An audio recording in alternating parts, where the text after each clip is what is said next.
Il y a une question que je voulais vous vous expliquer. C'est pourquoi finalement ce monde se détruit. C'est un monde de la matière qui se détruit tout le temps.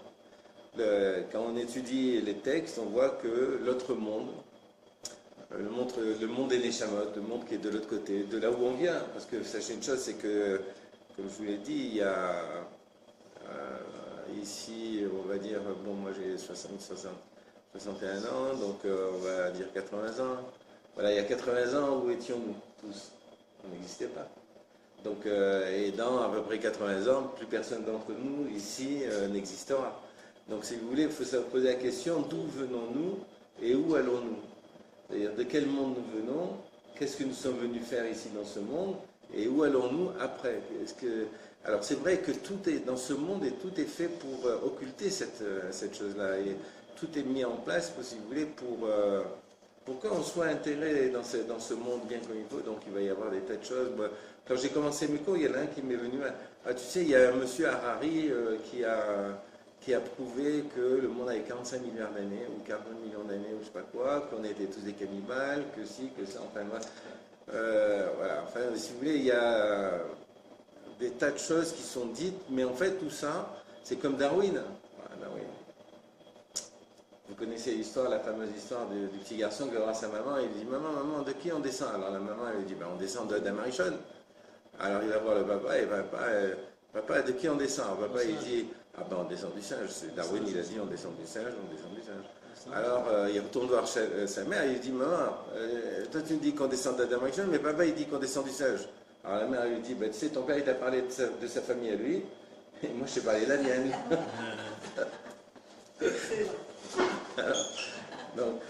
Donc, en fait, bon, un homme, Darwin, a réussi à détruire, a voulu détruire tout le système spirituel dans ce monde, et puis aujourd'hui on l'enseigne à l'école, quoi, je veux dire. Sauf qu'il paraît que les États-Unis, ils l'ont enlevé des fascicules scolaires, l'histoire de Darwin, ils ont arrêté ces trucs-là. Bon, il n'y a aucune preuve, il n'y a aucune trace. Il y a ce qui s'appelle le chaînon manquant, ils n'ont pas réussi à trouver la pièce maîtresse qui va relier les singes à nous. Alors, il faut savoir que l'histoire des singes, c'est écrit dans la Gemara. Donc, vous voyez que Darwin, peut-être, il a dû étudier la Gemara, ça va. Mais en fait, la Gemara va nous expliquer qu'à l'époque de la tour de Babel, vous avez entendu parler de la tour de Babel? À l'époque de la tour de Babel, qu'est-ce qui s'est passé? Il y a eu, donc les hommes se sont pervertis. De toute façon, il n'y avait pas la loi, il n'y avait pas la Torah, il n'y avait rien. Donc forcément, il y a eu une forme de perversion très importante. Et donc, et certaines catégories d'hommes sont devenus des singes.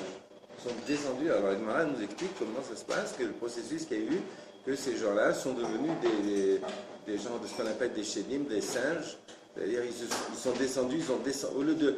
L'humain, le travail de l'humain, c'est quoi? C'est de monter, d'accord? C'est de grandir, de devenir intelligent, d'être capable de faire de belles choses, etc. Mais il y a aussi, dans ce monde, des gens qui ont une capacité de descendre. Et les gens, c'est facile de descendre, hein, ici. On se laisse aller, et ça y est, on descend dans tous les niveaux de l'horreur qu'on puisse imaginer. Hein. On a vu les nazis, ce qu'ils étaient capables de faire. Là, justement, on nous a expliqué. Ils ont brûlé des maisons avec des gens à l'intérieur. Faut voir, enfin, je veux dire, comme je parlais avec mon père, je veux dire, une armée qui brûle des maisons où il y a des civils à l'intérieur, qu'est-ce qu'ils ont fait? C'est de la lâcheté, c'est quoi? Ça représente quoi? Une armée, elle est capable de faire ça, c'est quoi? C'est de la lâcheté la plus totale qui puisse exister. Donc, je ne sais même pas si on pourrait appeler ça de la haine. Hein. Je ne sais même pas si on peut appeler ça de la haine. Il n'y a plus d'humanité, il n'y a plus rien. Quoi. Donc, si vous voulez, voilà. Donc, l'humanité, il faut savoir que l'humain, quelque part, il a le potentiel soit de monter, soit de descendre. D'accord? Nous, on est venus ici pour monter. Alors, pour nous faire monter, il faut savoir d'abord qu'avant de venir dans ce monde, nous sommes des Neshamot. En fait, en réalité, vous n'êtes pas un corps. Moi, je ne suis pas un corps. On n'est pas... Le corps est un support. Si vous analysez même sur le plan physique, je veux dire matériel, au niveau cellulaire, eh bien, lorsque vous regardez votre photo quand vous aviez 5 ans, ce corps-là n'existe plus. Parce que votre corps s'est entièrement renouvelé. C'est-à-dire, même aujourd'hui, les scientifiques, ils arrivent à montrer que le cœur, il se renouvelle au bout d'un certain nombre d'années, le foie aussi, tous les organes, la totalité des organes du corps se renouvellent en permanence et ils ont chacun un délai de plusieurs années jusqu'à qu'ils soient entièrement renouvelés. C'est-à-dire, sont des cellules nouvelles, complètement nouvelles qui recomposent le corps. Donc, quand on avait 5 ans, ce corps aujourd'hui n'existe absolument plus. Normalement, on devrait faire Kaddish sur ce corps. On devrait dire, ah, non, je vais prendre mon petit garçon et je vais faire Kaddish sur ce petit garçon ou cette petite fille. Et ben non, on ne fait pas. Pourquoi? Parce qu'on est encore vivant. On se dit, mais attends, mais je suis. Alors, mais qui suis-je? C'est la question, c'est qui suis-je? Suis-je un corps? Ben non, puisque le corps, il se disloque tout le temps. Suis-je une âme? Ben oui, je suis une âme, mais alors si je suis une âme, c'est donc immatériel, mais si c'est immatériel, alors qu'est-ce que je suis venu faire dans ce monde et pourquoi et comment? En fait, une des explications que j'ai partagé quelquefois avec des rabbinim, c'est de dire que en fait, c'est comme un enfant. Le problème de la neshama, si vous voulez, c'est un problème, c'est qu'elle a tout. Dans le monde des neshamas, dans le monde des âmes, la neshama, l'âme, c'est comme si, par exemple, comme je l'explique bien, si imaginons que vous avez mal au doigt, ah, vous allez rester avec la souffrance? Vous allez rester avec votre mal au doigt? Ben non, vous allez trouver tout un système pour le guérir, vous allez tout de suite, qu'est-ce qui se passe, qu'est-ce que je vais faire, et puis là, vous allez trouver des solutions pour guérir votre doigt, d'accord? Ben, les neshamot, c'est exactement pareil, elles sont en contact direct, il n'y a pas de séparation entre l'âme et Hachem. L'âme est une partie de Dieu lui-même, donc en fait, c'est comme si une âme elle a un problème, et ben, c'est comme si que Dieu il va dire, il va le sentir de suite et il va gérer immédiatement la problématique. Donc l'âme, si vous voulez, dans le monde des âmes, elle ne peut rien faire par elle-même. Et c'est ça son problème, c'est que en fait, puisqu'elle est complètement dépendante d'un système, elle n'a pas la possibilité d'une existence propre. Et donc pour lui donner ce potentiel d'avoir une existence propre, on va la faire venir dans ce monde, on va créer ce monde dans lequel l'âme va venir dans un corps et va pouvoir exister par elle-même. D'ailleurs, quand on vit, on est tout nu, on n'a rien, on n'a pas de... Et c'est nos parents qui commencent à nous faire, à nous développer, commencer à nous construire, à nous développer, à nous donner le potentiel de pouvoir exister. Puis après, il arrive un moment où les parents, de toute façon, se retirent et nous laissent exister par eux-mêmes. De la même manière comme Akadosh Baruch Hu, au début de la création du monde, ben, il était présent. Mais après, petit à petit, au fur et à mesure que le monde est devenu adulte, eh ben, il s'est retiré. Et aujourd'hui, c'est pas qu'il n'est pas présent, il est présent, mais on ne le voit plus. C'est comme les parents. Les parents, ben, nos parents, oui, ils sont là, ils sont proches de nous. Puis un jour, à un moment donné, ils quittent ce monde. Et puis ils nous laissent nous débrouiller. Ça ne veut pas dire qu'ils ne sont plus là, puisqu'on va voir ici que les parents nous suivent encore. Et que nous vivons par le mérite de nos parents, le mérite même de nos grands-parents, de nos ancêtres qui ont vécu dans ce monde et qui ont quitté ce monde, et bien, ils continuent à nous aider dans ce monde. Sinon, tout seul, on n'y arriverait pas. C'est pas possible. C'est un monde de destruction. C'est ce qu'on appelle harava. Harava, en hébreu, ça veut dire la destruction. Donc, un monde de destruction, c'est un monde où il faut reconstruire. Vous avez fait une maison, ben, il faut refaire la peinture, il faut refaire le truc, il faut aller réparer la toiture. Après, il y a une fuite à un endroit, il y a un truc qui se casse, l'autre machin. Puis finalement, on a acheté une maison, puis le terrain n'était pas stabilisé, il y a des fissures qui apparaissent partout dans la maison. Donc, de toute façon, quoi que vous fassiez, eh ben, on est en permanence en reconstruction, on est en permanence en train de ramener. Alors, qu'est-ce qui se passe? Ben, cette Neshama qui elle a tout, il lui manque rien, ben, on va l'amener dans un monde où elle a rien, justement pour qu'elle construise tout. C'est-à-dire, la Neshama qui est immortelle, c'est une partie de Dieu qui est immortelle, nous-mêmes, on a du mal, on voit les gens mourir autour de nous, des gens qu'on a aimés, des gens proches, les pauvres, ben, ils sont morts, mais on n'a pas conscience que nous aussi, un jour, on va suivre le même chemin. C'est cette conscience-là. On voit quelqu'un rentrer dans la tombe et on ne se dit pas, tiens, moi aussi, un de ces jours, je vais aussi faire le même parcours, je vais faire le même chemin. On n'arrive pas. Si vous y arrivez, vous? Moi, je le dis. Vous le vivez? Pas toujours dit. Est-ce que vous arrivez à le vivre? À le vivre, je veux dire. Oui. Enfin, depuis qu'on a perdu des proches. Vous arrivez à vivre, à vous imaginer que... Mais est-ce que vous arrivez à vous imaginer rentrer là? Quotidiennement, vous souffrez? Non. Je me projette sur le fait qu'à un moment donné, c'est moi qui vais être. Ah oui. Pratiquement quotidiennement. Très bien, mais ça n'empêche que vous n'arrivez pas. C'est difficile à imaginer. Pourquoi? Parce que l'âme est immortelle. L'âme n'a pas la notion. On ne peut pas le ressentir. On ne peut pas de manière imaginaire le ressentir. Oui. Mais pour autant, on peut le concevoir. On peut le concevoir. Moi, je le conçois parce que j'ai fait partie de la Chevra Kadisha, donc forcément, moi, depuis que j'ai perdu mon père, je vis en ayant la conscience de ce que je suis entre le moment où il est parti et le moment où je vais partir. Voilà. Ah, C'est-à-dire que j'ai un vous début, mesurez le temps. j'ai un début qui est son départ et je sais qu'il y a une fin et que je suis entre les deux. Oui. Et j'ai cette conscience quotidiennement. Ça c'est bien. Et ben voilà, ben ça c'est très très bien. Moi il a fallu que je fasse partie de la Chevra Kadisha pour prendre cette conscience-là. Et c'est une conscience qui est. C'est pas très drôle, hein. C'est pas drôle, mais par contre ça vous donne une intensité de vie par contre. Oui, mais Parce que vous pouvez plus perdre votre temps. Je veux dire, aujourd'hui les choses vous semblent très importantes et puis ce que vous avez à faire dans ce monde vous semble très important. oui, c'est vrai que ça donne. Oui, ça donne. induit des comportements différents. Voilà, ça induit des comportements différents. Il y a des tas de gens qui vivent complètement dans. Il ne faut surtout pas leur parler de la mort ou du cimetière ou quoi que ce soit. Que tu parles, je ne vais pas entendre parler. Même moi, quand j'ai fait partie de la Chevra Kadisha, il y a des tas de gens qui n'ont pas supporté que je fasse partie de la Chevra Kadisha. Ça les énervait de voir comment tu vas toucher les morts, tu vas laver des morts, tu vas les habiller, tu vas les enterrer, c'est quoi l'histoire? C'est ça que ça veut dire. Je ne savais pas ce que ça voulait dire. Chevra Kadisha, c'est la Chevra, c'est une assemblée, ce sont des amis. Travers, ça vient un ami, c'est un ami. Donc Chevra, c'est une assemblée d'amis. Kadisha, sainte, Kadish, alors le mot Kadish ou Kadosh qui est le mot saint, qui veut dire le saint, mais en fait en réalité ça ne veut pas dire saint du tout, ça c'est une traduction judéo-chrétienne. Mais en fait le mot Kadosh veut dire se retirer. C'est-à-dire que quand vous voyez quelqu'un qui est un petit peu à l'écart, en fait il est Kadosh. Il se met quand vous vous mettez un peu à l'écart, vous prenez de la Kedusha. La Kedusha, c'est quand on dit qu'Akadosh Baruch Hu, il est Akadosh Baruch Hu, il est Kadosh, parce qu'il s'est retiré de ce monde. La chose, plus elle est retirée, plus elle est Kadosh.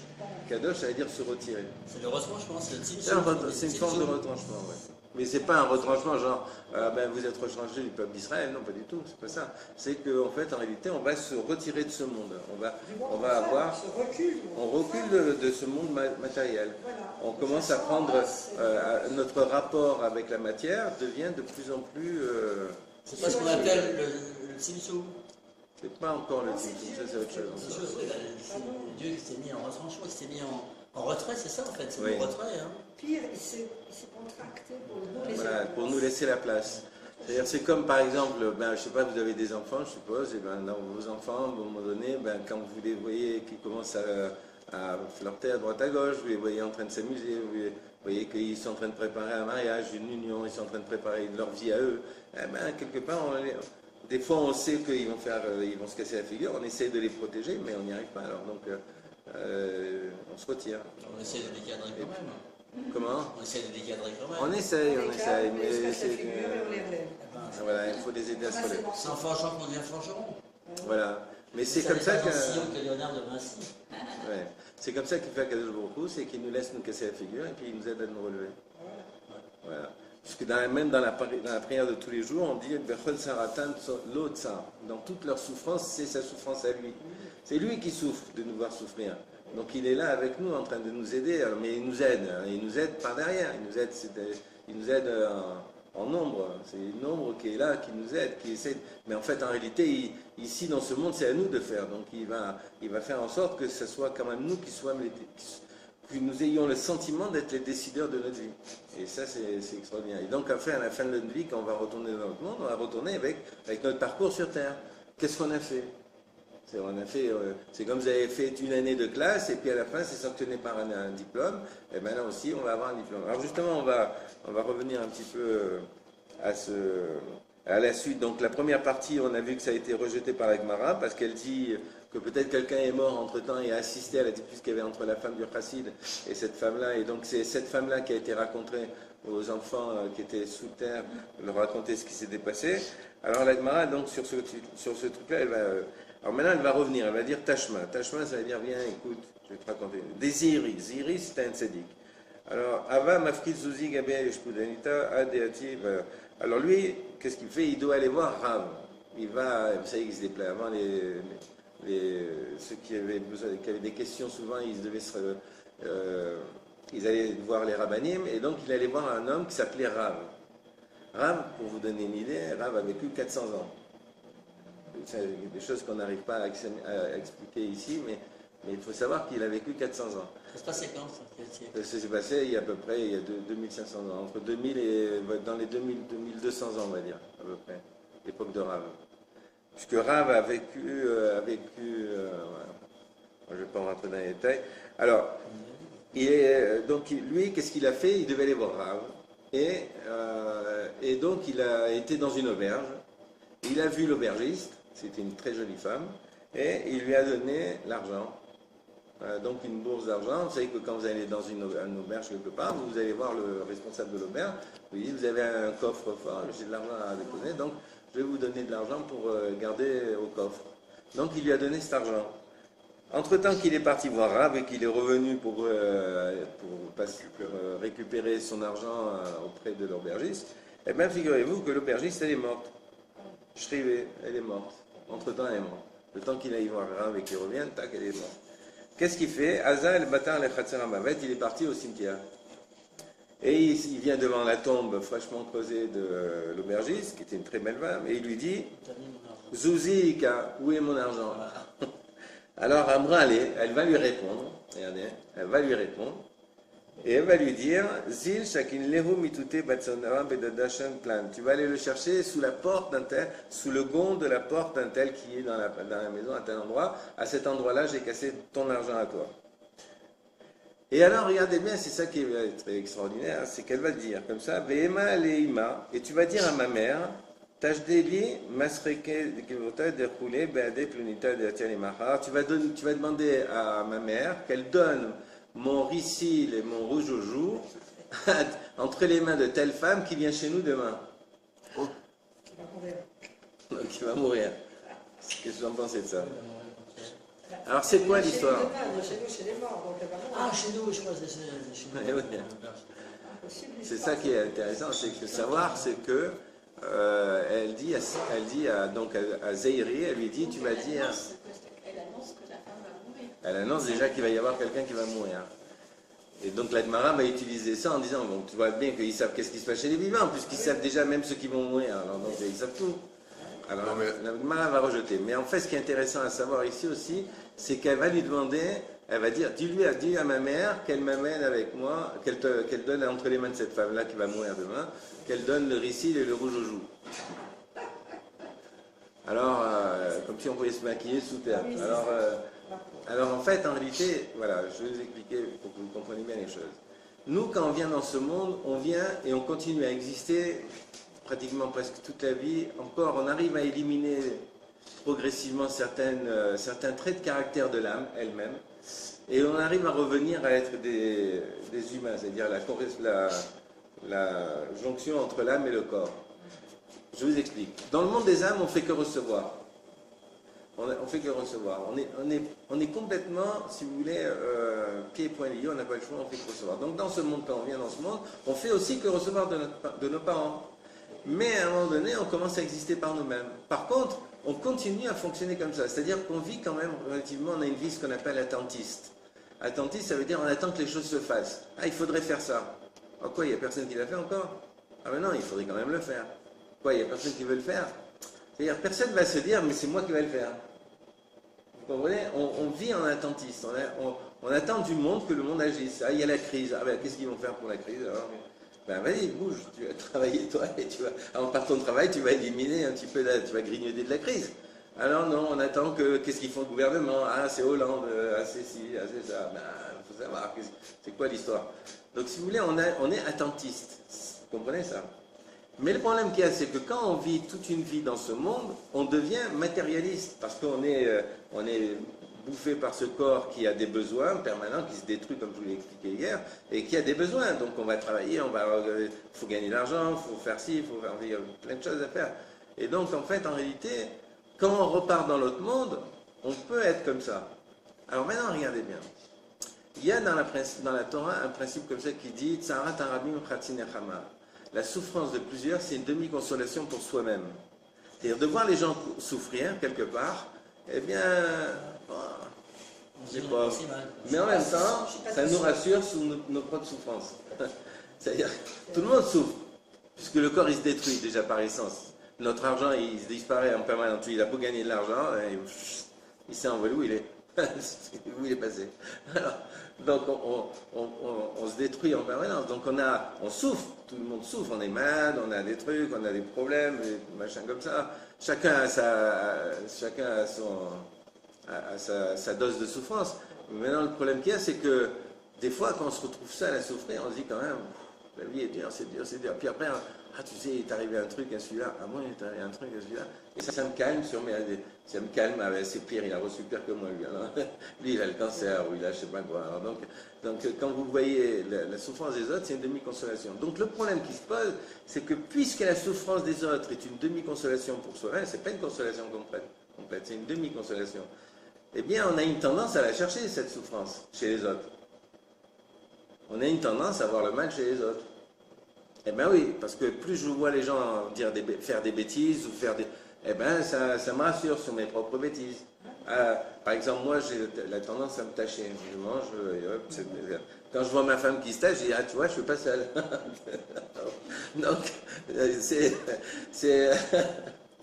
on a une tendance à regarder le mal chez les autres. D'accord? Et dire ce qu'on appelle du lachonara. Lachonara, c'est-à-dire de faire de la médisance. T'as vu, regarde celui-là, qu'est-ce qu'il a fait? Et tu as vu celle-là, qu'est-ce qu'elle me couvre? Regarde comment elle s'est habillée. On a une tendance vraiment à déverser des choses sur les autres. Le problème, et ça c'est véritablement un problème, je voudrais vraiment que vous en souveniez toute votre vie de ce que je vais vous dire là, c'est que quand on va arriver dans notre monde, comme on a vécu dans ce monde, on va continuer dans notre monde. Et ça, c'est un problème. Parce que quand on arrive là-bas, au moment où on arrive, on va nous montrer le film de notre vie. Mais nous, on ne se rappelle plus qui on est. Et on voit ce film, on est en train de regarder, on est au cinéma, on voit un film on ne sait pas que c'est nous. On ne sait pas que c'est nous. Et maintenant, mais par contre, on est dans ce qu'on appelle Olam Haemet, le monde de la vérité. Et maintenant, on doit juger. Par exemple, on va voir que cette personne, tu as vu la faute qu'il a fait, celui-là. Et, ah ben là, c'est khayab, il est coupable. Parce qu'on est dans le monde de la vérité. Donc même si on n'a pas étudié la Torah, on n'a pas étudié la loi, on n'a rien étudié du tout, on est capable de juger ce qui est vrai et ce qui n'est pas vrai. Et donc on va être capable de juger la personne qu'on est en train de voir, véritablement, ce qu'elle a fait, si c'est bien ou si c'est pas bien. Ah non, tu as vu comment il a fait? Ah non, là, il faut condamner. Là. Ah, ça c'est carré, ça c'est sûr. Et on va donner toutes les condamnations qui puissent exister dans le truc. Alors, il faut comprendre une chose. C'est qu'à la fin, on va nous dire, bon alors qu'est-ce que finalement, qu'est-ce que c'est la sentence définitive? C'est condamné ou c'est le paradis ou l'enfer? Oui, ça n'existe pas là. Le paradis et l'enfer, il est ici, dans ce monde. De l'autre côté, il n'y a plus ni paradis ni enfer. Mais là-bas, le juge, le tribunal va nous demander est-ce que cette personne, on la condamne ou pas? Oui, il y a le Gehinam. Oui, le Gehinam, il est là, je t'ai dit. C'est expliqué qu'il est là. Oui. Eh bien, revenir sur Terre dans un endroit pas très cool. Dans un autre corps? Ben, dans un autre corps. Bien sûr, on est réincarné tout le temps.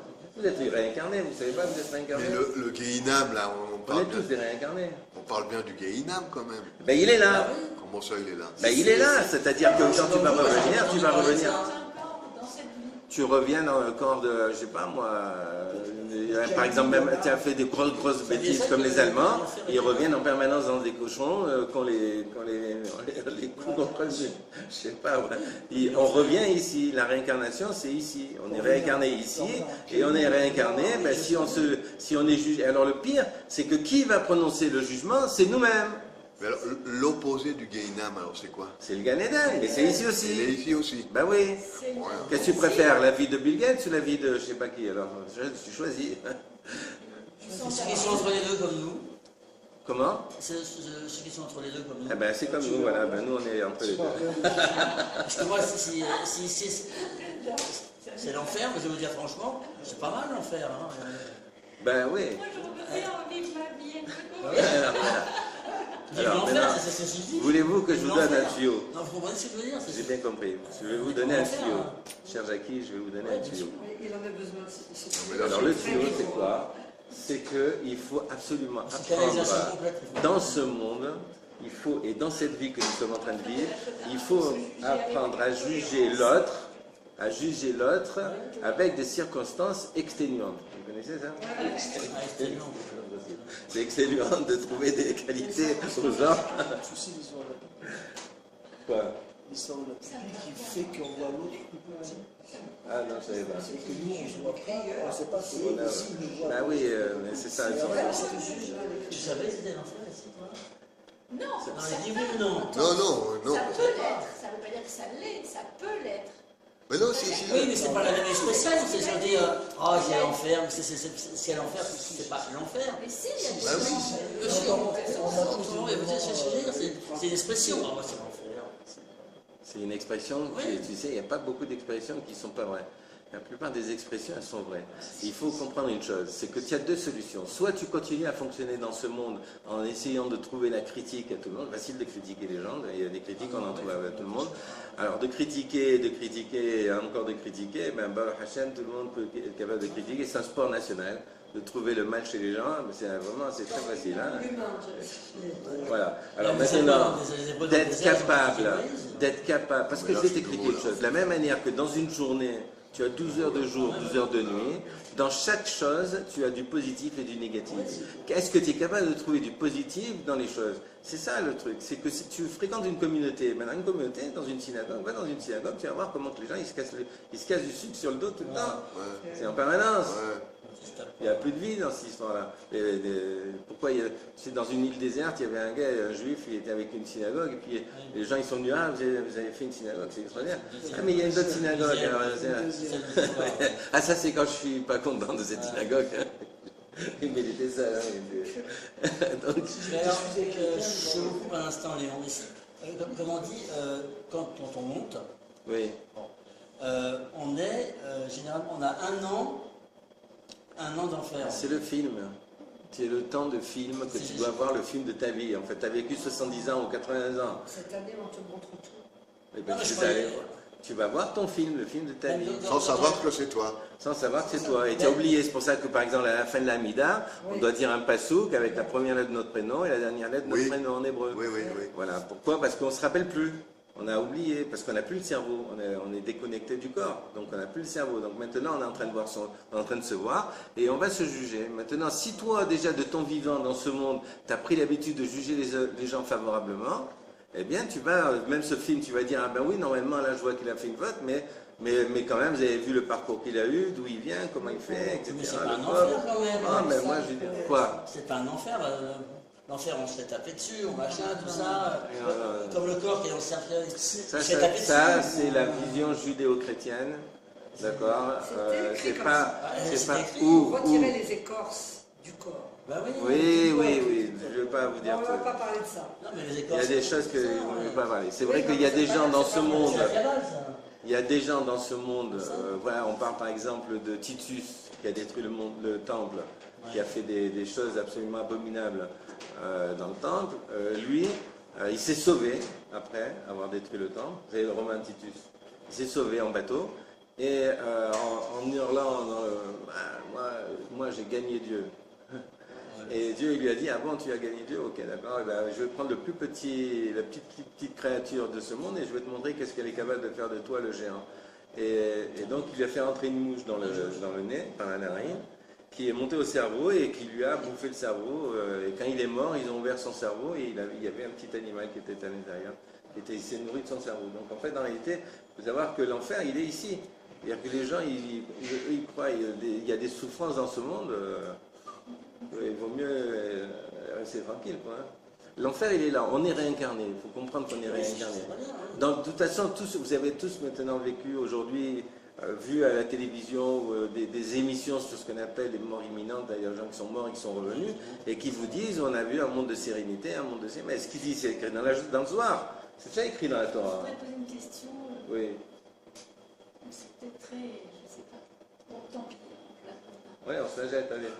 On se la jette à l'eau. Si on prend les choses telles que vous les décrivez, à savoir que finalement, il y a une âme éternelle, et qui de temps en temps vient faire un parcours dans un ici, corps, oui. et que finalement, ce passage dans cette vie et dans un corps, ça peut se produire souvent, c'est une récompense ou c'est une sanction, d'une certaine manière.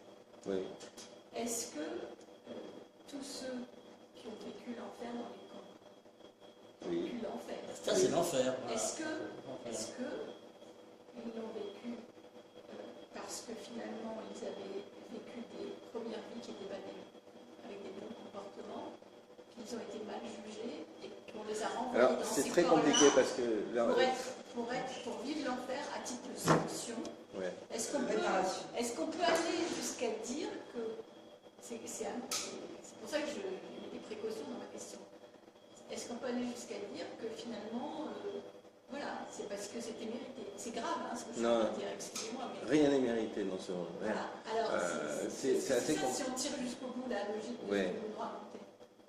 Non, en fait, bon, c'est assez complexe. Vous êtes là combien de temps encore? Quelques jours.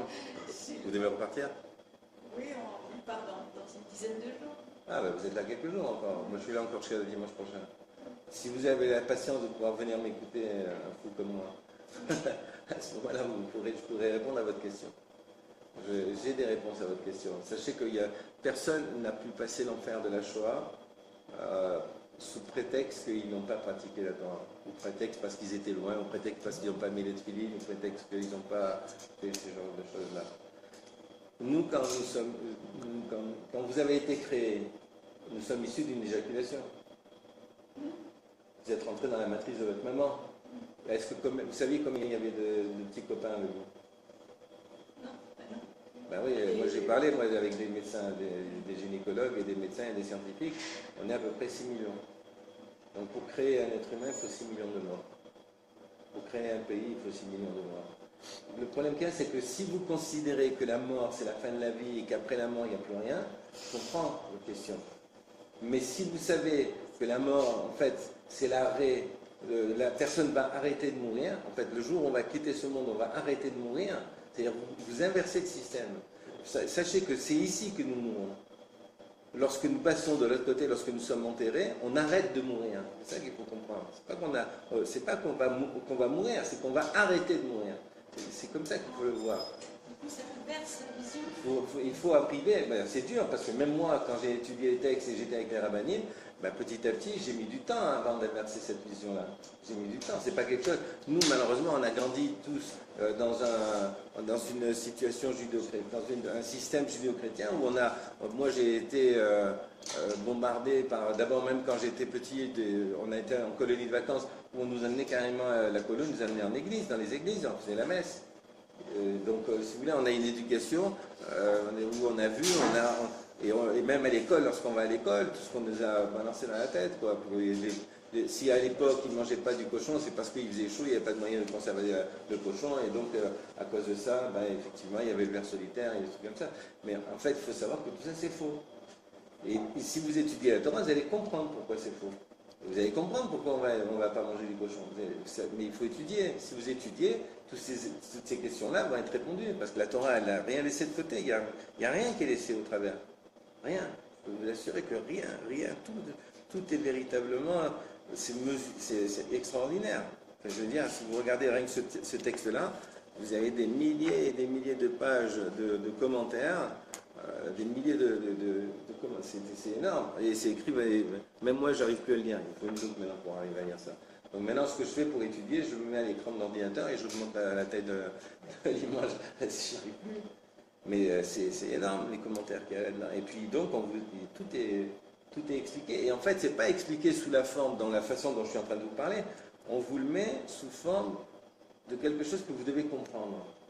On vous donne des éléments que vous arriviez à comprendre par vous-même. Par exemple, ici, l'idée qu'on est en train de nous dire, de cette femme qui demande le rouge à lèvres et le rouge aux joues et le ricine, eh bien, d'abord, pourquoi elle demande ça? Parce que c'était une femme qui était derrière le comptoir, qui devait faire boire les hommes qui venaient dans son auberge, et donc elle était toujours maquillée, toujours belle, parce qu'il fallait qu'elle séduise les clients qui venaient là pour boire. Donc elle était séductrice permanente. Et donc comme elle était séductrice de son vivant, elle a gardé, même après sa mort, le désir de vouloir se maquiller.